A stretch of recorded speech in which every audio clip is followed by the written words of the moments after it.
Welcome to the Wisepreneurs podcast. I'm Nigel Rawlins.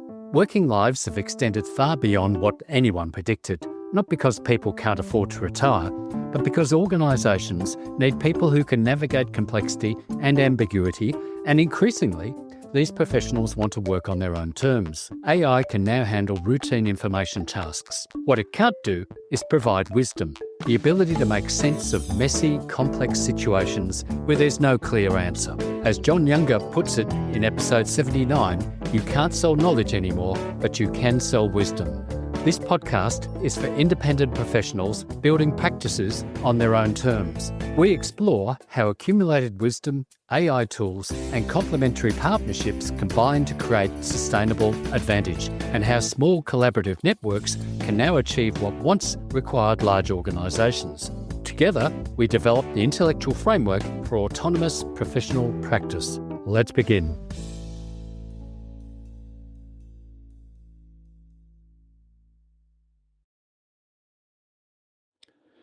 You sense something's wrong in an organisation before anyone sees the data. You recognise patterns colleagues miss, yet somehow you feel invisible. The people who speak fastest often get recognised, while your carefully considered insights go unnoticed. My guest today is psychologist Meredith Fuller OAM, returning for her fourth conversation with us. For over 45 years, Meredith has specialised in helping reflective professionals articulate their distinctive value. I've been reading Jean Bolton's The Dao of Complexity, which explores whether organisations function as machines or as complex adaptive systems. Today, Meredith shows why that distinction matters for your professional life. Welcome, Meredith, to the Wisepreneurs podcast. Our listeners might like to know that you were the second podcast guest ever back in 2020, and you've been on a couple of times since then as well. So welcome back. So Meredith, can you tell us where you are and something about yourself? Yes, I've been working as a psychologist for over 45 years, and my main interest has always been in counselling and vocational counselling for individuals who feel a bit different or they don't quite fit in the world, or they're not sure how to use their gifts, or the challenges they have working with other people where they feel very different. And that's led to my particular interest these days in doing salons, discussion groups, activities, creative activities where I seek to connect up with a lot of individuals who are feeling very lost, very concerned about their world, their place in the world, what they have to offer, and how to be their best selves, how to have hope.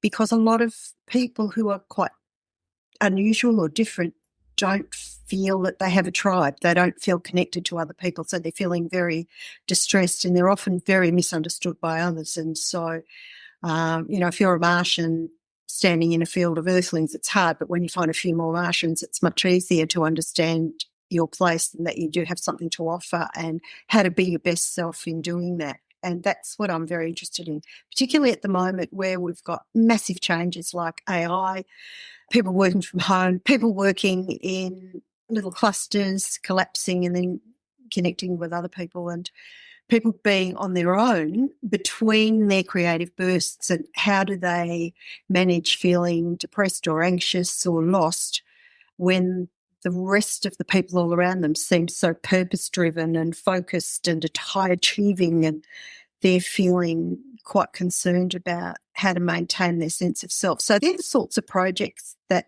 I work on, and there are a lot of community-related things where we get together with unusual groups of people. One example, a salon that I have coming up next month, I have a colleague who's a clever HR specialist, and she's also an artist.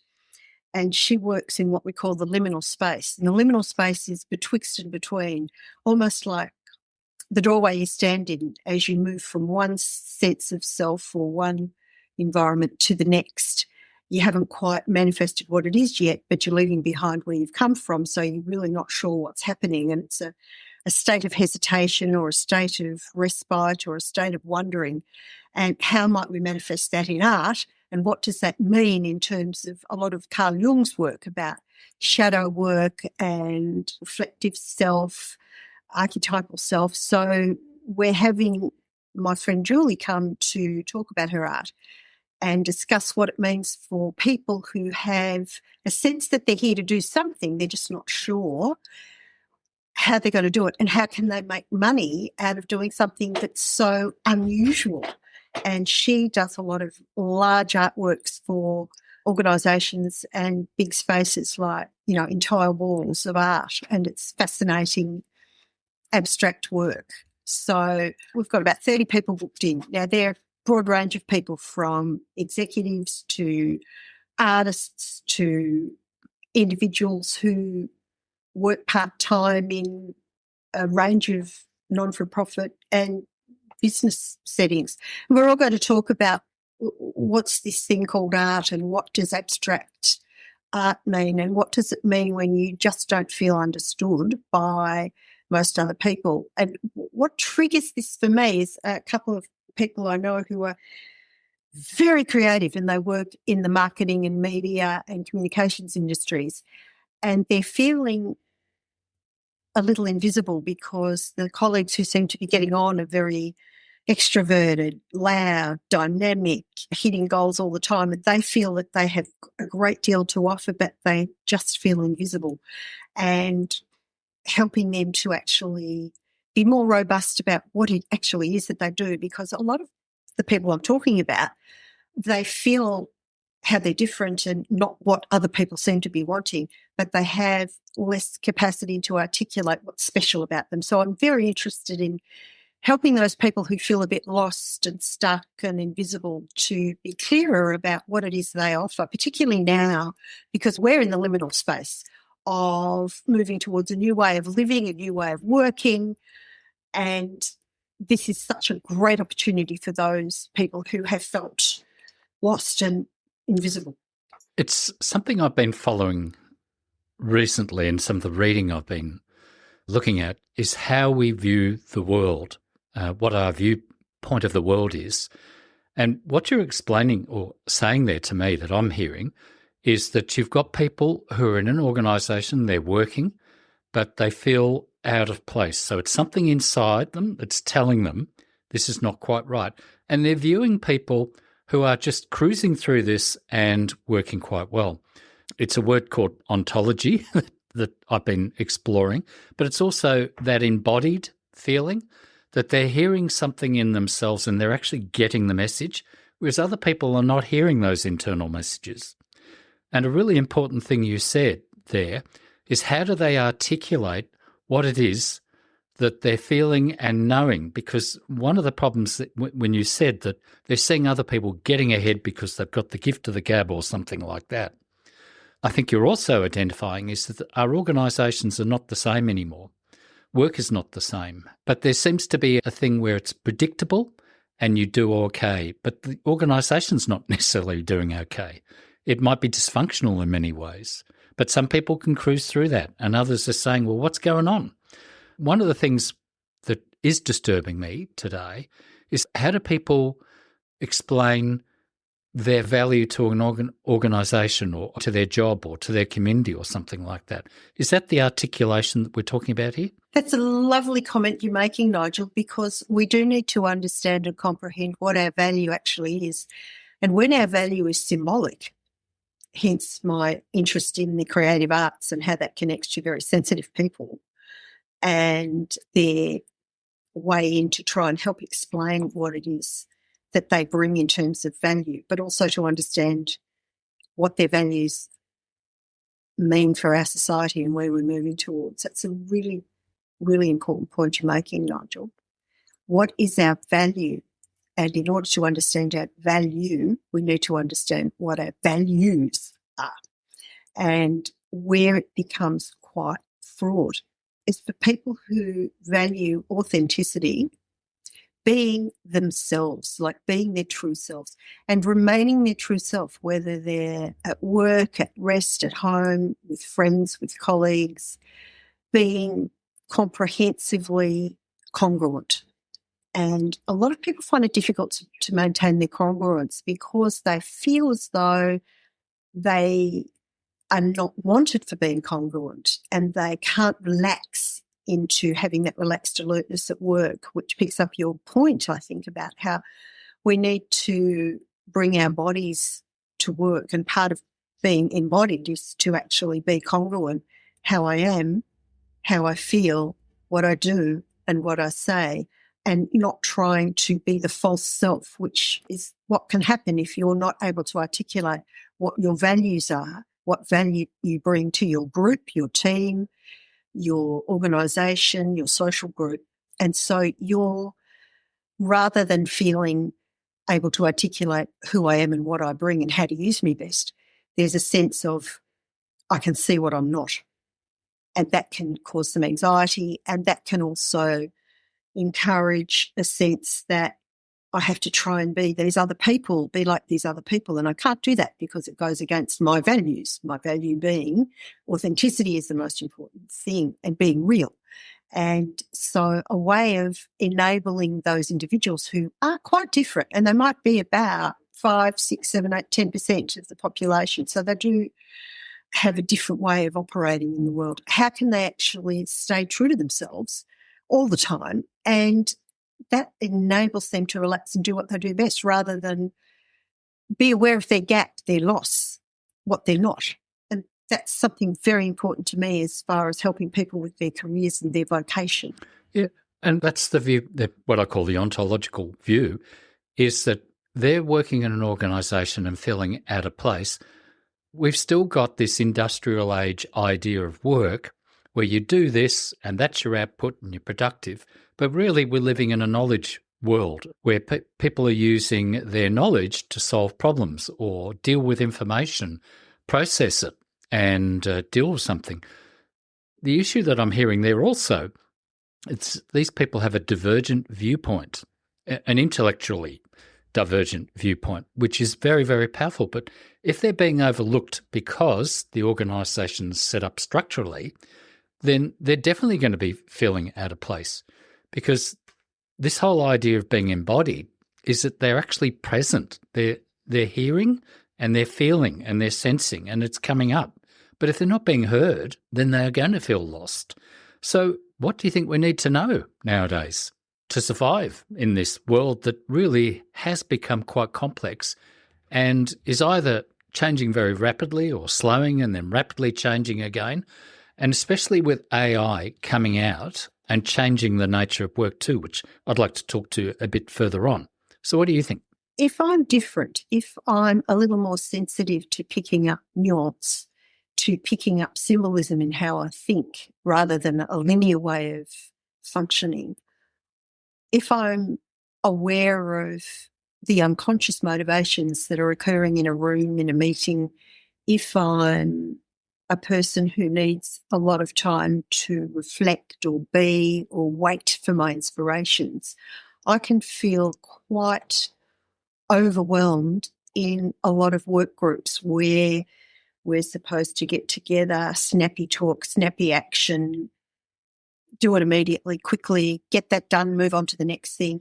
There's a frenzy of functioning, and someone who, for example, takes time and needs to have a flow, which includes what I'll call that space of fallow period where nothing much is happening before the big drop into great ideas. It can feel as though, well, maybe you're not contributing.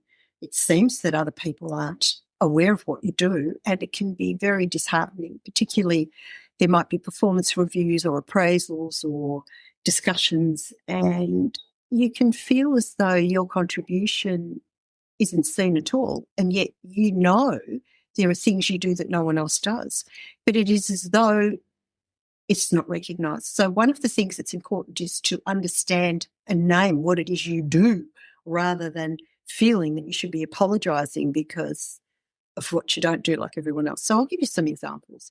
Let's say you're in a creative team and you're doing media, communications, coming up with ideas, and you're a person who likes to dig very deeply and try to understand what's going on in the world at a deeper level than right now. You might be someone who reflects on where we're heading rather than what the immediate need is. And you might be someone who has their best thought after a period of reflection that could take days. When you're in meetings and people are jostling to be heard and, who speaks the loudest and who's the most enthusiastic, who's the most vocal about what should happen, seems to take the airspace. And it can be seen by your managers or leaders that, well, don't you have any ideas, or aren't you excited, or aren't you interested, or you seem a bit flat. And in actual fact, you're not flat at all. So much is going on internally and you're having technicolor dreams and you're getting lots of symbolic ideas about symbols and parallels and what that might mean for all manner of people. But it's almost as though the whole meeting's moved on to something else and you're neglected. Mm. Also, it can be that you're very perceptive about the unconscious behaviour of other colleagues in the team. You notice who has a need to be recognised or to be heard, someone who has a need to talk a lot, someone who has a need to control others, someone who needs to be the leader, someone who doesn't want to do the finishing tasks. And you're aware of what people seem to be doing unconsciously, but you wonder whether anyone else in the room's aware of it. And you're wondering, why am I feeling all these feelings when everyone else seems to be in their head and they're so logical and they're so articulate, and yet I'm feeling pain even in my body with some things. And I feel as though people don't even see me in the room. I go away and I start to worry about, well, who am I anyway? And how can I keep this up? I'm getting tired trying to be like others. I can't do it. And what I'm recommending is please stop trying to be someone else.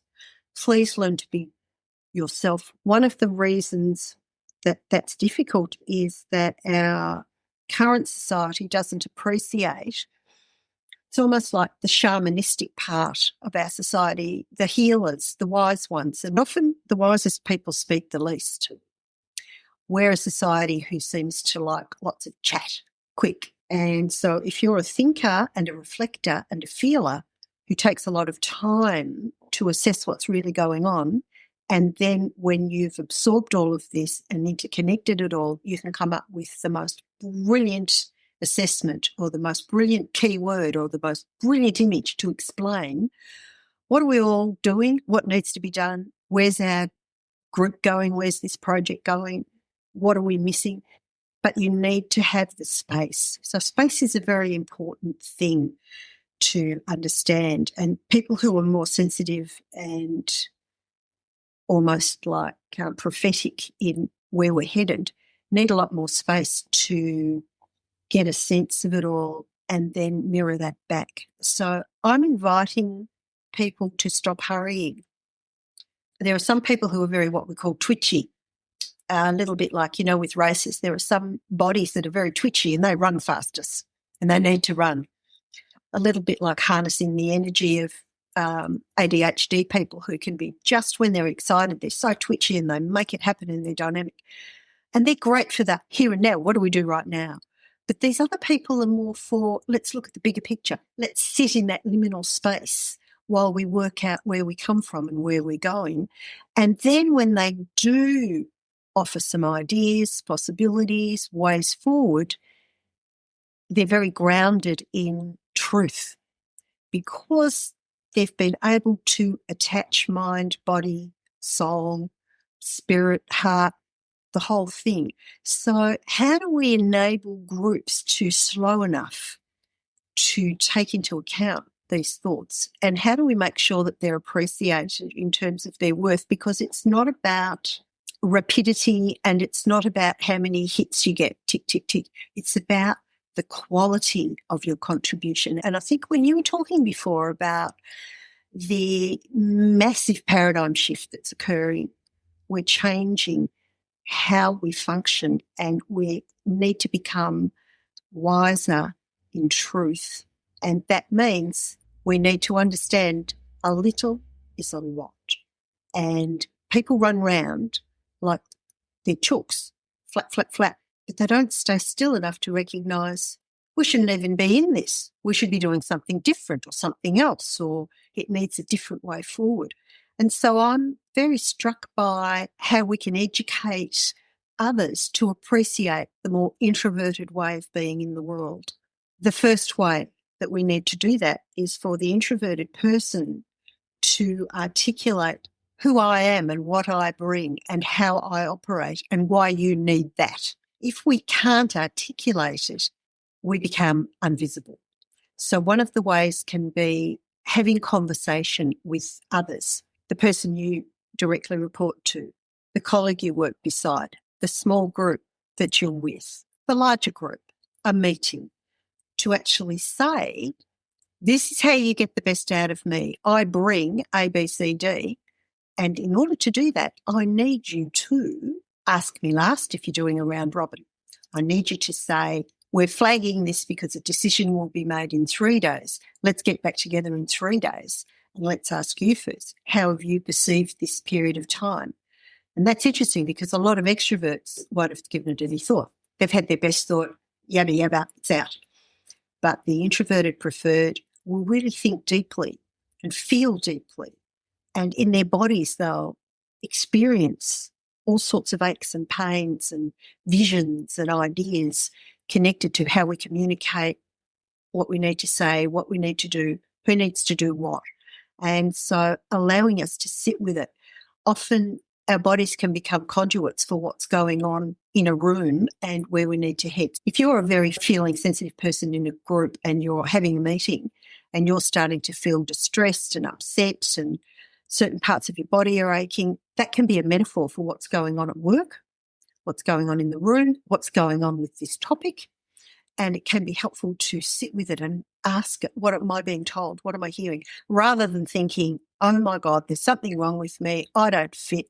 I'm exhausted. I go home and I'm so spent. I feel dreadful. So I'm inviting people to be able to say, I bring something less tangible. I bring something more etheric. I bring something that is glue. And that glue is what keeps us together as people. That glue is what keeps us connected to our own bodies, because if we're at work and we're not connected, heart, mind, head, physicality, we're only getting a certain proportion of ourselves at work, and it's not our best self. Our best self is always being authentic and true.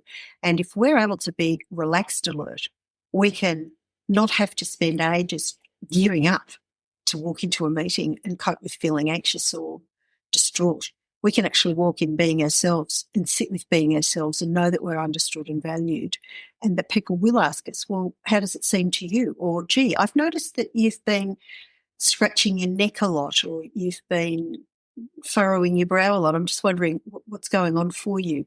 That others can actually invite us in to articulate what we're feeling and help us to actually explain what the symbolism, what the metaphor is, what the analogy is that's going on for us, and then help us to get to our best thoughts more reasonably. And that's an important thing, because particularly with the development of technology, some very deep questions sometimes fail to be asked. We all love a bright new shiny toy. Oh, quick, that'll save us time. Great, let's jump on AI and let's get them to do everything. Well, their techniques are good for lots of things, particularly repetitive, formulaic things. Fantastic. But that needs to be freeing you up for more disparate, unusual things rather than being the way we tackle everything. So it's helping us to understand that people in our society at the moment don't want to use AI and technology so that they've got more time to run around and do the dishes or put their clothes on. What they want is to have the luxury of deep thinking and deep pondering and wondering and making deep connection with each other. One of the things that we miss is eye-to-eye contact with each other.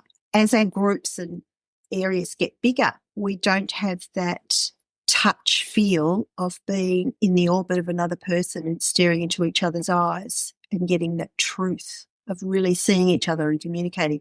The problem with Zoom and things like that is it's very 2D, so you're not getting that deep embodied emotional experience. And when we can actually talk from our thinking, our emotions, our heart, our head, our hunches, how our body's reacting, we get a bigger truth about what's happening in our society, our world, our job, our project, what we want to do next.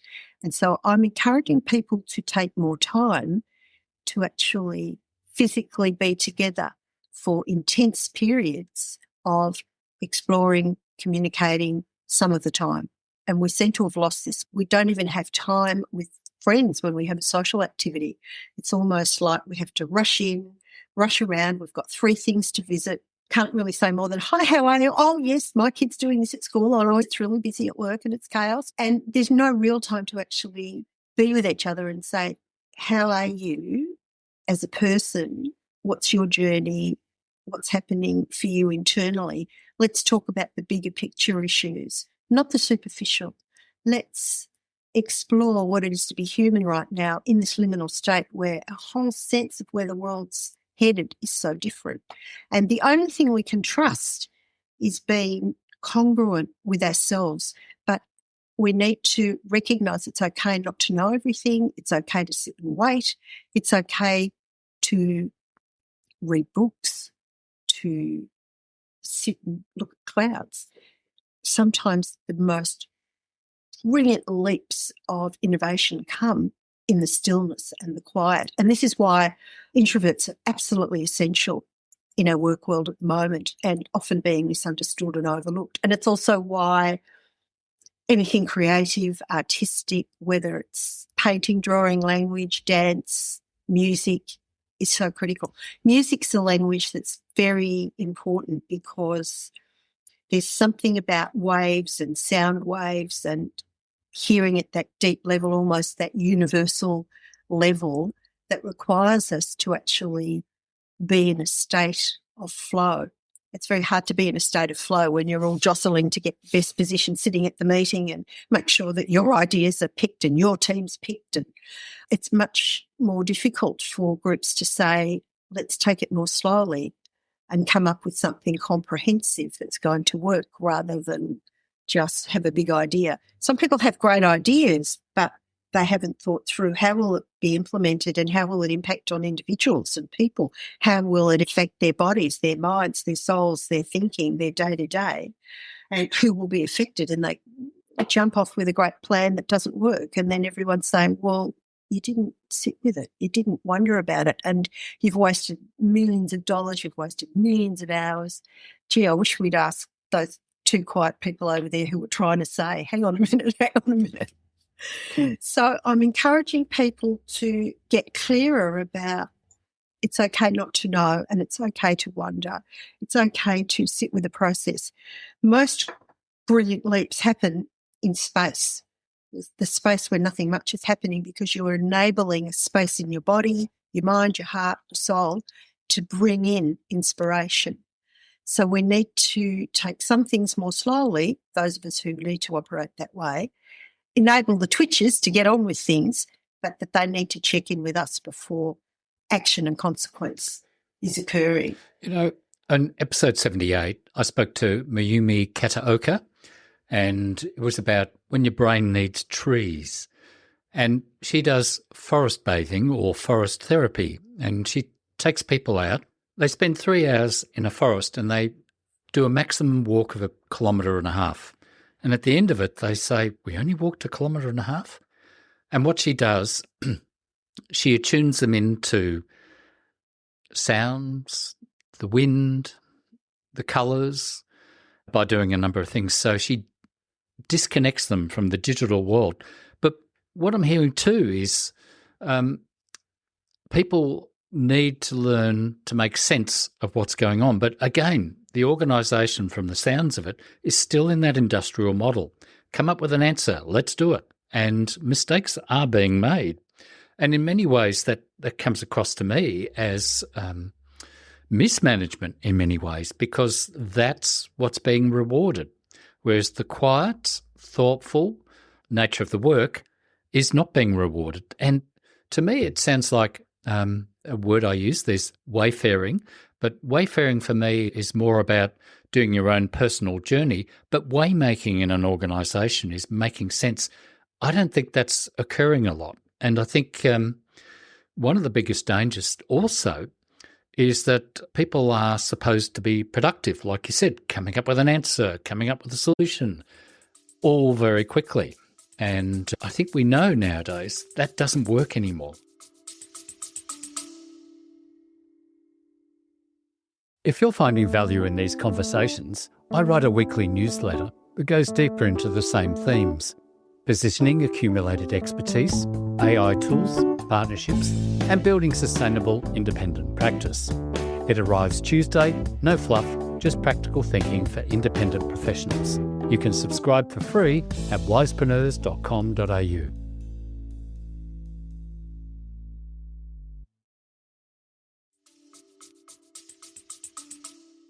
Yes, very good points, Nigel, because what we're finding is invention, innovation, comprehensive way of bringing new thought into an action that will actually make people connected again and inspired to be involved is critical. And it comes from being a part of.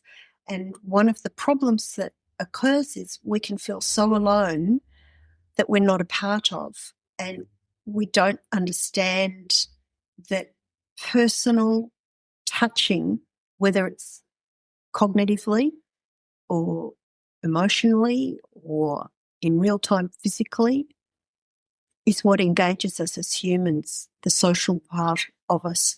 The comment you made about the tree therapy is very good because we are actually connected to everything with the planet. There are people who are very good communicating with animals, like dogs, for example. Well, dogs don't use our language, but they use language that we can understand. And people who have a way of connecting with animals, and perhaps they're very close to their dog, or animals come up to them and it's like they're talking with each other.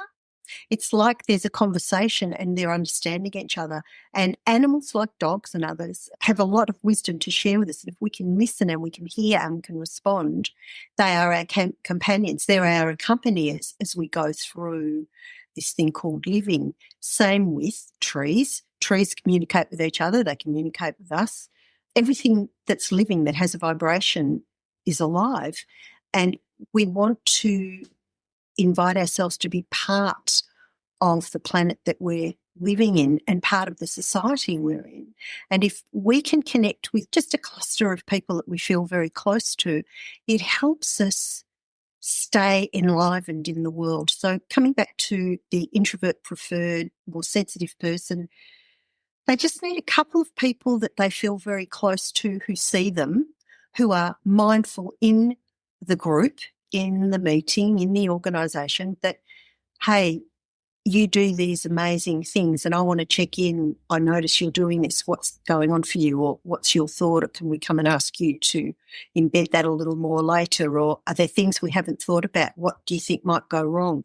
And invite them, as well as the introvert preferred person being able to say, I want to write about this and I'm going to write some notes down and send them around so that we can talk about them next time. And I'm going to lead a process discussion to go deeper into this issue.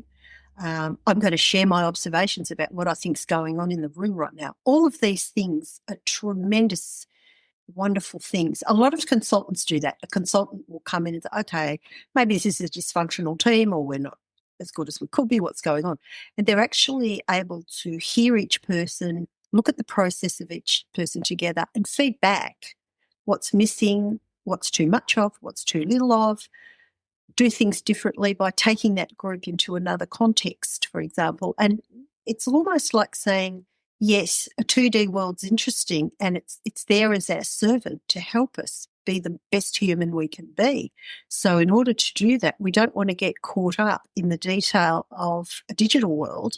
We want to use our digital world to enhance us, so that we can spend more time in this big leap we're making, because we are making a huge leap in how we understand being human. And we've lost sight of individual relationships with each other, with our friends, with our colleagues, with our bosses, with our supervisees, with our mentors, with our multi-generational families, with our children, with our babies. There's so much that is being waylaid because everyone's running around looking at all their gadgets and we're not looking at each other. And there's a lot of incredible communication that goes on when two people sit and look at each other eye to eye and just notice each other. And so I'm encouraging people to see the value and the power of being introverted, of being sensitive, of feeling what goes on in organisations and taking that into the organisation, but also recognising, and I think this is very important, people get together to do something. You don't get together to not do anything. So obviously something's brought you all together. It could be a purpose, an interest. You need some kind of money to live. You believe in something, whatever. You do have to do something. So I'm not suggesting that we all stop doing. I am suggesting that we connect doing and being. So it's about integration. And I suspect what's happening is in this rush to get ahead, be the first to use all the new technology, be the first to do this, the first to do something else. We're not actually sitting back and asking the deeper questions. And I'm really interested in some of my colleagues are actually now working in Denmark where they're doing postdoctoral research on, the ethics of AI, the ethics of everything that is coming up and the impact that it does have on the individual. And so we're almost saying, if we can do it, let's do it, rather than saying, what are the consequences, what are the implications, and when do we do it? Maybe we're all rushing in to do too much too quickly and nothing much is stable enough. We're not grounded. And I love the notion of the trees. What's special about a tree is they're so well rooted. The roots of the trees go down very deeply to find the water and their roots intermingle with each other's. So trees communicate with leaves, with roots. Small communities do the same thing. But if there's no time to be together and just be aware of who we all are, then something's lost. And in this rush, people who are prophetic, sensitive, empathic, significant to other people can get trampled. And little children and sort of teenagers, adolescents, young people, young adults, they're feeling unloved. Love, and it can be love for a topic, love for a passion, love for a person, love for an ideal, love for your family, your partner, your children, your best friend. That is the glue. And if we lose that, we're at the danger of, jumping into a Doctor Who world.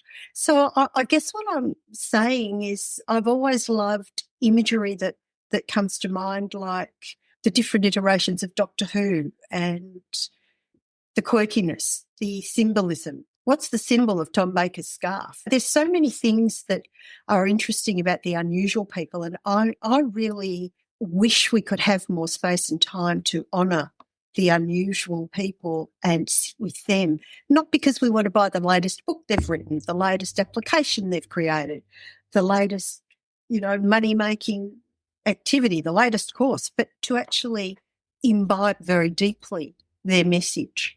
And what we look at when we look at a lot of people like Gabor Mate, who's interested in things like addiction, are aware of this terrible lack of feeling loved and wanted and valued.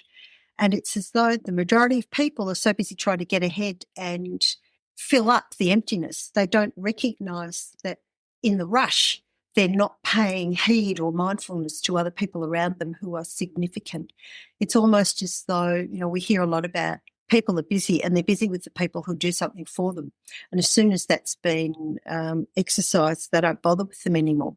And I think there are some people who have a tremendous gift to value and validate others and somehow pull together people who need to find each other in a subterranean way. I often think of the work you do, Nigel. Your care and concern for the health of people is very critical. And one of the things that you do that is a beautiful example of what I'm talking about modelling, you honour individuals who are very bright, very different, intelligent, wise, heart as well as soul as well as head. and you honour them forever. So your idea of friendship or collegiability, friends at work, extends beyond, oh, I'm on a project with you right now and we'll be finished in a month and I won't bother with you for 5 years unless I hear that you're in a new job. You actually maintain a deep connection with a core group of people and then another connection with, 50 others, where it's not about what you can do for me. It's about honouring other people. And I think this honouring of other people is something we need to find out about again. And in the honouring, it's a way of loving. It's a way of loving other human beings. And that can really help us appreciate the more gentle, the more quiet. And it's also interesting with leadership. The greatest leaders I've ever met say very little, observe a lot. They know what everybody in their group or their organisation contributes, and they somehow manoeuvre to make sure everyone is validated and used in the way that's best to bring out the best in them. They're very aware. Great managers are paid for understanding all the different people with them, and the greatest managers can manage difference. And unfortunately, where a lot of organisations are struggling at the moment is everyone's got to be the same. This is our culture. This is our value. And if you're different, you're a pariah. You're out. You don't get rewarded. You don't get promoted. We don't listen to you. And unfortunately, they tend to do a repetitious mistake-making activity and they collapse. So what I'm suggesting is we get together with people who somehow enhance whatever it is that we're wanting to do and learn how to use each other well and realise that it isn't how many things you say, it isn't how many goals you kick, it's how you contribute to the biggest outcomes that are longevity outcomes that actually enhance people. So I'm suggesting that one of the paradigm shifts that's coming up is to actually learn how to connect with individuals and small groups in real time with real people and thus use all of the great technology and our 2D work to give us the space to do that. I'm agreeing with that. I think the technology allows us to do it. But one of the problems with the people working from home is they're not having that face-to-face contact. They're just having the 2D. And it's being encouraged in our state here that people will work from home. Well, the government's saying they want to legislate it, which makes it really difficult. Well, it's about balance, isn't it, Nigel? So people who work from home, if they know their own rhythm, and we know that an introvert preferred person can work really well for hours and hours and hours alone when they're ready, and they will get a lot of work done. We also know that very extrovert preferred people waste a lot of time working alone because extrovert people tend to like to talk about themselves to other people. So when you get together with a room full of extroverts, they're all chatting about what they're doing and what they're up to, chat, chat, chat. An introvert doesn't say much, but they're interested in finding out about other people.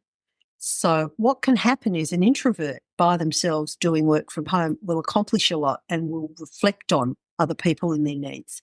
An extrovert person working from home alone, the phone isn't ringing, they're not having a chat, they're not sharing chat about themselves, and they wind down. Their energy gets desiccated and they don't do much and they feel quite depressed. So what I'm suggesting is know your rhythm. If you're an introvert preferred and you want to spend 3 days hidden away in a room because that's when you really go down deeply, that microscopic way of thinking, great. And maybe the other 2 days you go into work, or maybe you say, I just want to connect up with 3 or 4 other colleagues. They're not even at my workplace, but they work in another field. But when we get together, we toss around the philosophy of what we're doing. I'm going to have lunch with them, and you do that. And if you're an extrovert preferred, you say, well, look, I'm okay for 2 hours alone max. And after that, I've got to stop. I've got to go and meet some people for a problem-solving business lunch, or I've got to get on the phone and talk to someone. Or, goodness, I'm better just 1 day at home and I need to be out with people 4 days a week.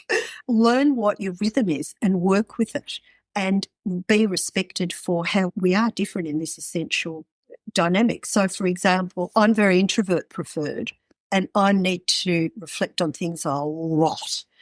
And if I don't have enough time after being out with people for a few hours, I feel quite distraught because so much has happened and I want to go deep within and really pull out some very deep thinking. I can't do that if I'm getting interrupted every 5 minutes with chatter and small talk. It doesn't happen for me. So I make sure that I have that balance. A lot of people and then a lot of time alone. And I find it really funny with my extrovert friends who are always saying, I want to talk to you on the phone. I want to talk to you on the phone. And let's do Zoom. And I'm saying, I just like writing emails. And I like having little written exchanges and then getting together with you once a month for a great big lunch. I love that. But I don't want to talk to you every day for 3 hours. So trying to understand how we can best use our colleagues, I think, is another very important thing. And we don't know if we don't tell each other. Do we ever sit down with each other and say, this is how I want to be in our relationship. This is how you get the best out of me. This is how I feel seen, wanted, loved, appreciated. What do you need? Let's work on that. What's okay? What's not okay? How can we do this? And those conversations are really important because sometimes we need to remind our managers, our supervisors, our bosses, our partners what we're really on about and what we're really doing and what we need. If I can't articulate what I need, how can I expect you to guess? So this reflective space, this liminal space is really important because we are looking at a new way of living in the world and we need to look at what are the problems that are going on at the moment. Why is it there's so much crime? Why is it there's so much parting of relationships? Why is it people keep running in and out of different jobs? What's going on? We need to think more deeply about what's going on and why are people feeling unloved.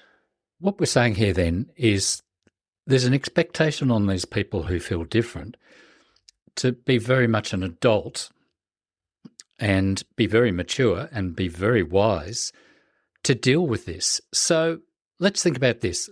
This podcast will come out on a Friday. So over the weekend, maybe they'll listen to this. What would you think that they should be doing the following Monday morning? Walking back into work and they've listened to us and they're realising, yes, I am different and yes, that's what's going on. What should they start doing differently? Firstly, I'd like to ask them to think about people who are significant to them. Maybe you make a note of who are the 5 to 7 people who are most important to you. If we have 3 to 5 to 7 people who we really feel we can reveal ourselves to, we're connected to, they know us, we know them, that's psychologically good health. If then there's another group, maybe 15, 20, where we feel, yep, they're good friends. And then over and above that, there'll be another group who might be our work colleagues, professional association colleagues, our street, whatever. Go with the most critical to you and ask yourself, how well do I understand them? How well do they understand me? How much do I articulate about who I am becoming? Because we're always in a process of becoming. How well am I listening to who they are becoming? How well am I able to talk about us in a sense of wanting to be the best we can for each other? What do I need to communicate to this other person about me? What do I want to hear about from this other person about them? What am I longing for? Sometimes we are longing just to say, let's go off the work site, let's go and sit in the sun, have lunch, just look at each other and just enjoy each other and then talk about what comes up for me when I sit with you, what comes up for you when you sit with me. What are you noticing about what my eyes are telling you? It's almost like doing what we do with our dogs, communicating at another level. How are we feeling about our life stage? How are we feeling about what we're juggling? How are we feeling about what's going on at work? Let's just play. It's almost like saying let's have a bit more of a play about how we're relating with each other. And let's acknowledge the hard stuff. Gee, how can I have a relationship with my child, my partner, my sister-in-law, my cousin, my grandmother, when I'm so busy and so frantic, I can't even just sit with them for 45 to 60 minutes. We know, all the research tells us, under 30 minutes with someone is nothing. You don't get a deeper appreciation or understanding.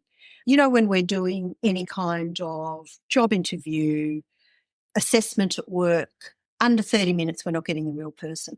So you need at least 45 minutes to an hour with someone to really be with them. How often do we say, I've got 10 minutes, I can talk to you for 5 minutes. Oh, sorry, can't spend more time. And so we're not actually nourishing how we know each other. So I'd be saying, can I really rethink how my diary looks? What am I trying to achieve? Am I trying to show how busy I am, but I'm not actually outputting anything? I'm just trying to play busy, but I'm not doing anything significant. And so I need to have more time doing things differently. Also, I believe, change a lot of our deadlines. I think everyone's deadlines are too fast. People put a project together. The deadline's too quick. Elongate it. People assess, how long will I take to do that? Not enough time. Make it longer. People evaluate, how long will I have to have lunch with you, to have dinner with you? Oh, I've got 1 hour. It's not enough. So you actually elongate the time frame so that you get a better quality. And that is critical, because how often do breakthroughs occur when we can have enough time to go that deeper level of, hey, what is really going on between us? What is really stalling this project? Why aren't you guys at work getting on with those guys? What's going on? And so deciding after listening, I'm going to take more time to do things and I'm going to have a more real conversation. And of course, you can only do that if the other person is willing and interested in doing it with you. So you might have to say to yourself, do you know what? I've got a small band of people who I feel safe with, who are congruent with me, who know me. I can trust them. We can get together once a month, once a fortnight, every night for 3 hours, whatever it is, and be real. But I also understand there's 15 people at work who are not in a stage of wanting to do that with me, and that is not going to help me or them. So I'm not going to do that. Like, work out who do you need to be with to have this deeper connection. And it only needs a few people. That's why so many people benefit from having an interest group that might connect to their job, but they're meeting people from different organisations or different clusters, different age groups, and they're doing something expressive.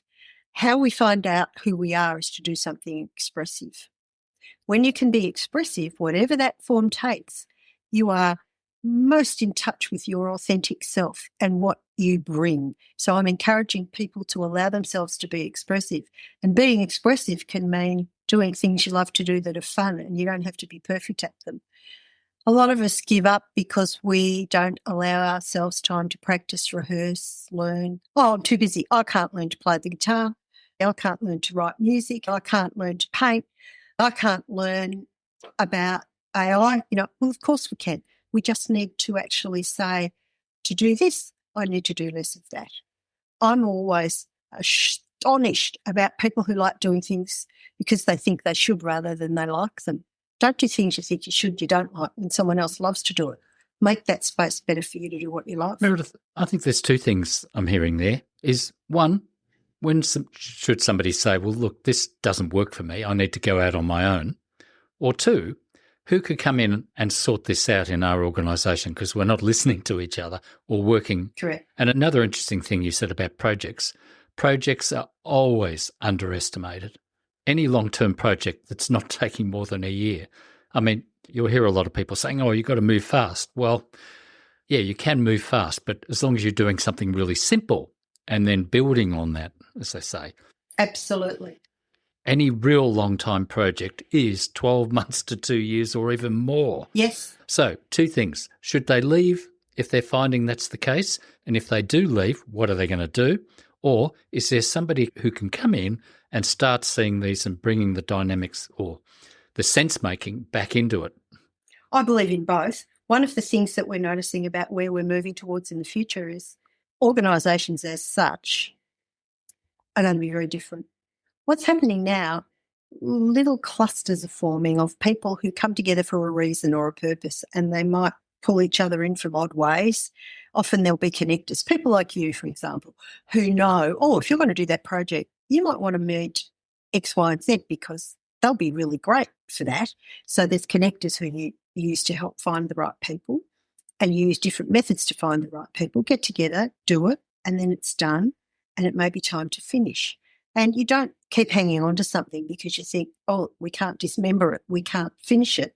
So you stay doing what we call busy work, but it's not really doing anything. The purpose is finished. You need to let it go, and you need to maybe have a fallow period of sitting and waiting to find out what's piquing our interest for the next big thing, or what do we need to consider next, and then having a ripple effect and moving on. And I love the example of theatre, colleagues who are involved in directing, producing, acting, cast, crew, ancillary processes. They come together because there's a purpose. We're going to perform a play. We're going to create a film, and we assemble the people. We're clear with each other. We have processes that we use so that we get the best out of each other. So great leaders in these things spend a lot of time learning about each other and getting the best from each other so that they can be the best. We do whatever it is, and that may take months, a year, 2 years. Films can take years, or a week, and then we finish off, and then we move away to other things. But there's always different clusters who form. And often what I really love about what younger people are doing is they're not spending 3, 5, 10 years doing academic courses. They're learning on the job by getting together with friends and colleagues of all different iterations and working well together because they know each other, and learning quickly together and helping each other and remembering each other when there's something else someone hears of, and pulling people in because they know each other, they love each other, so they can work easily. Because where there's trust and comfort, ability and authenticity, you hit the ground running. So I guess it really does make sense that we need this congruence. And one of the problems with organisations is they might say, this is our mission statement, this is our culture, but that's not how they're treating people. Well, that's not what they're really there for, or their initial purpose has moved and they haven't moved with it. So it's about very here and now and connecting that to there and then and where in the future. So it's some sense of almost like time is fascinating, really, because we do need to be aware of the immediate, short, medium, long-term effects. We do need those people who are quick to action. But is that right for that particular task? And if it isn't, get some other people involved. If that is right for that particular task, but you've got a whole lot of people who want to talk about the history of something for 10 years before they want to act, well, that's not going to work either. So it's about understanding who we are, because then we can tell each other who we are. We can show each other who we are. And the best way to do that is by expressing ourselves and doing what we do best. And I believe that's why it's very important these days to feel supported and secure enough to let yourself be who you are and do it. And one of the great things about technology and AI and everything else, the greatest thing, it enables us to get out whatever it is we're good at, because we've now got the mechanics and the bits and pieces to do it quickly. And it sort of means that we can start manifesting our dreams faster, and people can start seeing, well, gee, what are you good at? What is it about you? And why do we need that? And how do we need that?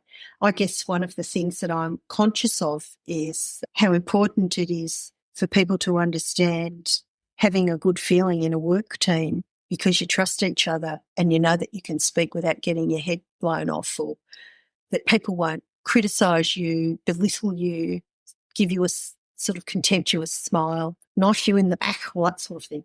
It's just so wonderful to be free enough to be able to say, we're going to do something. We're going to work out how we do it that's equitable and fair, and financially, emotionally, time-wise, and get on with it. And all of these things happen if we really know ourselves and know each other. And the biggest thing we've lost over this frenetic period is the capacity to say, but who am I really? Not what does everybody else want? And we can get lulled into thinking this is the world because we go on LinkedIn and we go on Facebook and we go on all sorts of platforms, Instagram, it doesn't matter what. And it's like people are putting stuff into us about this frenetic being first to do something, adopting this, getting that. It's all push, push, push. And I don't know, it's like we're not able to just actually sit with each other and acknowledge what we do well together. And this is how great ideas are born. And it might be 7 years from now that a conversation you've had with someone sparks something, and you all get together with a group of people and magic happens, because unconsciously it's been filtered down through the time and things are occurring. So I'm big on saying, listen to your truth. And if your truth is that you don't feel you're fit at work, if you feel sick having to go there, if you feel exhausted trying to pretend to be someone else, and if you feel hurt, well, you've got some choices. Where am I feeling the best? Who is that with? How can I let people know what my needs are? never assume anyone does know, and never assume they can't change. People can change, but they need the wisdom and the knowledge. So you might have significant conversations and you might decide, do you know what, being in large organisations isn't for me. I need to be with a small group of people, and these are the people I'm planning to be towards, and I'm going to start looking for them. Or you say, hey, our organisation, I need to be with this. We've got the clout, we've got the resources, we've got the finances, we've got the expertise. We're doing big things. I don't want to leave this.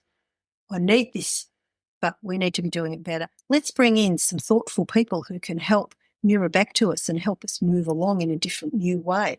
That's a good idea. Let's do that.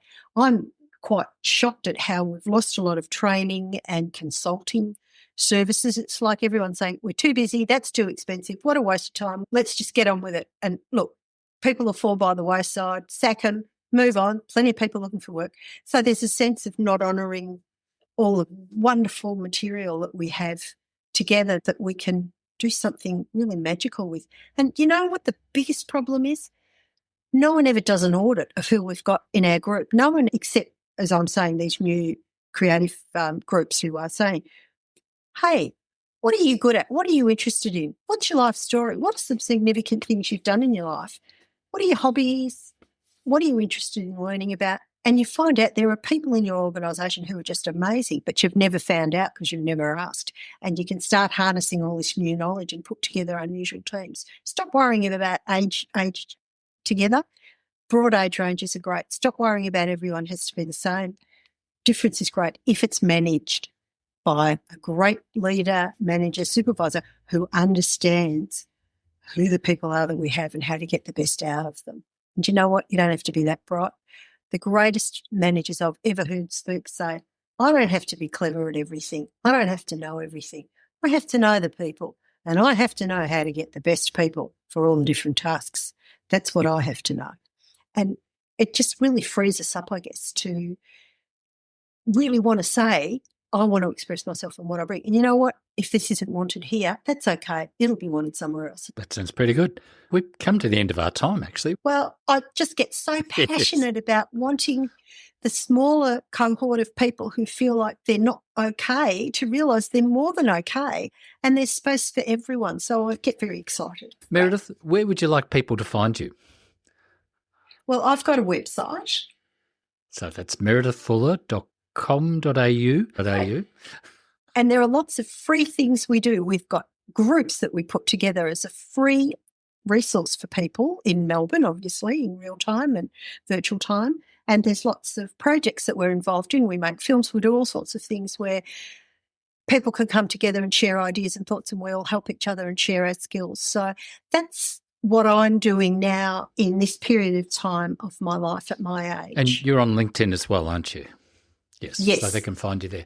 Well, Meredith, thank you very much for being my guest again. My great pleasure, Nigel. That's all for today's Wisepreneurs podcast. Age is no barrier when you're a wisepreneur crafting a purpose-driven career.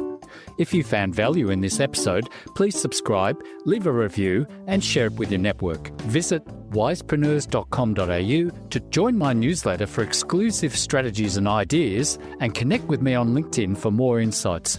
I'm Nigel Rawlins, and I'll see you next time to keep building your future with impact.